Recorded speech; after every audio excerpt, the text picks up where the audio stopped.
कंचन के बेटे ऋषि की शादी कहीं नहीं हो रही थी। एक तो ऋषि मोटा, ऊपर से कमाई भी कोई खास नहीं। लेकिन कंचन को तो शौक था मॉडर्न बहू लाने का, और उसे एक दिन ऐसी लड़की मिल भी जाती है।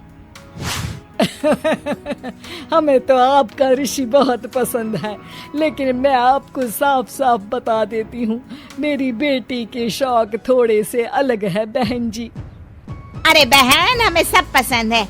आपकी प्रियंका जैसी लड़की की तलाश मुझे कब से थी। जींस पहनकर अंग्रेजी में गिटर पिटर बोला करे। अरे बहन, जरा सुन तो लो, मेरी बेटी के शौक क्या क्या है। अरे नहीं नहीं बहन, बस लड़की को देख लिया तो सब कुछ देख लिया। आप ना शादी की तैयारी करो, और वो जरा सामान की लिस्ट भी दी है ना मैंने। हाँ बहन जी, सारा सामान शादी से एक दिन पहले ही आपके दरवाजे आ जाएगा। मजा आ गया, मजा आ गया। अब तो बस आप शादी की तैयारी करो। प्रियंका के माता पिता के जाने के बाद कंचन का पति उससे कहता है, अरे भाग्यवान, तुम तो कुछ ज्यादा ही जल्दी दिखा रही थी शादी की।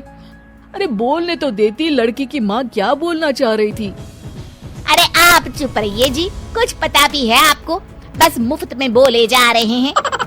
मेरी दोस्त शशि की बहू देखी, लंबी पतली और पढ़ी लिखी, हजारों में कमाई और संस्कारी भी।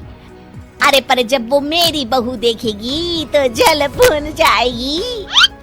लेकिन तुम तो शादी ऋषि के लिए कर रही हो ना, या शशि के लिए? तुम्हारा लड़का कुछ कमाता भी नहीं है, और शरीर भी भगवान की दुआ से फूलता ही जा रहा है। फिर बोले आप हैं? फिर बोले आप? मैंने कहा ना, प्रियंका जैसी जींस पहनकर अंग्रेजी झाड़ने वाली बहू किस्मत वालों को ही मिलती है। चुप रहिए आप। पति के लाख कहने पर भी कंचन ऋषि की शादी प्रियंका से करवा देती है।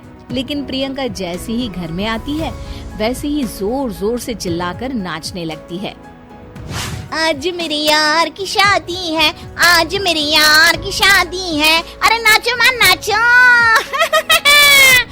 आज मेरे यार की शादी है। कंचन, उसका पति और ऋषि ये देखकर हैरान रह जाते हैं। लग रहा है बहू को शादी की बड़ी खुशी है। हाँ हाँ, बहू क्यों नहीं, हम भी नाचेंगे। अरे नाचो नाचो जी, मुंह क्या देख रहे हो, चलो चलो नाचो, बहू कह रही है। कंचन ये कहकर प्रियंका के साथ नाचने लगती है।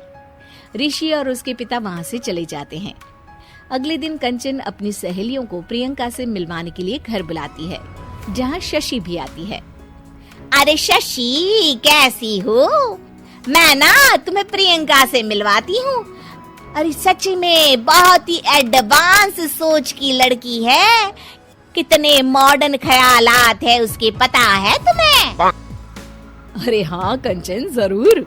बच्चों की शादी अच्छी ही होनी चाहिए, और वैसे भी तुझे तो शुरू से ही ऊंचे ख्याल की बहू चाहिए थी। तभी कंचन की सहेली कहती है, अरे कंचन, बुलाओ ना प्रियंका को, हम भी मिल ले। अरे बहू प्रियंका, जरा बाहर तो आना।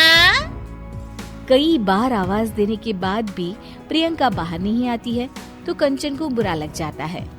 वो उसे लेकर बाहर आती है, लेकिन ये क्या, प्रियंका लड़खड़ाती हुई बाहर आती है और उसके हाथ में शराब की बोतल होती है। हालांकि शराब पीना स्वास्थ्य के लिए हानिकारक होता है, और ये हमारी किडनी के लिए बहुत ही खतरनाक है। लेकिन कंचन की बहू प्रियंका पूरे नशे में होती है। अरे इतने सारे लोग। ये कहकर वो शशि के पास जाती है। आंटी जी, पत्ते खेलेंगी, पत्ते। अरे दूर हो, दूर हो, तुम्हारे मुंह से तो शराब की बदबू आ रही है। अरे कंचन, माना तुम्हें मॉडर्न बहू चाहिए, लेकिन आधुनिकता का मतलब ये तो नहीं ना। बुरा न मानना कंचन, तुम्हें पता था कि तुम्हारे बेटे की कमाई और शरीर दोनों ही ठीक नहीं है, तो तुम्हें उसी हिसाब की लड़की से शादी करवानी चाहिए थी। ऐसा कहकर सभी औरतें वहाँ से चली जाती है। तभी प्रियंका की माँ कंचन के घर आती है। अरे बहन जी, बड़ी बड़ी चालाक निकली आप तो। बिना बताए अपनी पियक्कड़ बेटी मेरे लायक बेटे के गले में बांध दी। आय हाय, बड़ी आई बिना बताए। उस दिन जब मैं ये बात बता रही थी तो तुम तो सुनने को भी तैयार नहीं थी। अब भुगतो तुम। ये कहकर वो वहां से वापस चली जाती है। सबके जाने के बाद कंचन अपना सर पकड़ लेती है। हाय रे, आधुनिकता की अंधी दौड़ में मैं अपनी संस्कृति ही भूल बैठी थी। अब तो राम ही बचाए मुझे।